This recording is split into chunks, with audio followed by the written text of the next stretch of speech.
सिंधुदुर्ग जिले के कुड़ा तालुका के मानगांव तीवाड़ी में पारधी समाज के 2 परिवार दशकों से कीचड़ में घुटनों तक डूबकर जीवन जीने को मजबूर हैं। चारों तरफ जंगल और जंगली जानवरों के बीच इनका संघर्ष जारी है। बच्चों की शिक्षा से लेकर बीमार मरीजों को डॉक्टर तक ले जाना मुश्किल हो गया है। पीड़ित परिवारों ने पालक मंत्री नितेश राणे से सड़क निर्माण और न्याय दिलाने की मांग की है। नमस्कार, मी निधी नंदकिशोर पारधी आणि आमची ही चिखलाची वाड आहे। तेव्हा आम्हाला इकडे शाळेत जायला मुलांना खूप पंचायती होते। मी या मुलांना शाळेत उचलून घेऊन तिथे पडते सुद्धा वाटेत आणि त्यामुळे आमच्या म्हणजे पावसामध्ये भरपूर एवढ्या गळ्यापर्यंत तिकडे मध्ये पाणी येतं। त्यामुळे मुलांना शाळेत जायला येत नाही, आजारी माणसांना डॉक्टरकडे पण जायला येत नाही। त्यामुळे सगळे आमचे वांदे।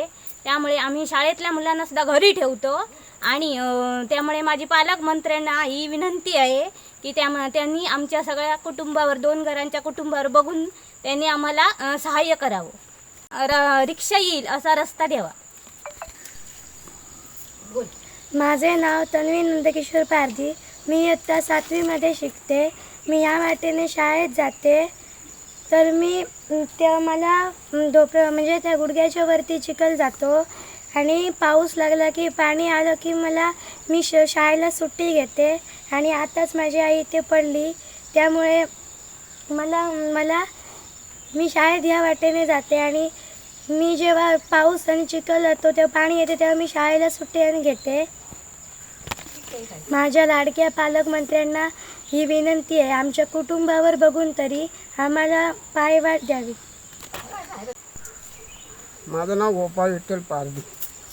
ही वाट आमची एकदम गंडम झाली आहे। रोज आधी आमका जाता येत नाही आणि शाळेतली मुलं पण तशी पडतात आणि आम्हाला चतुर्थीचा बाजार मिळत नाही।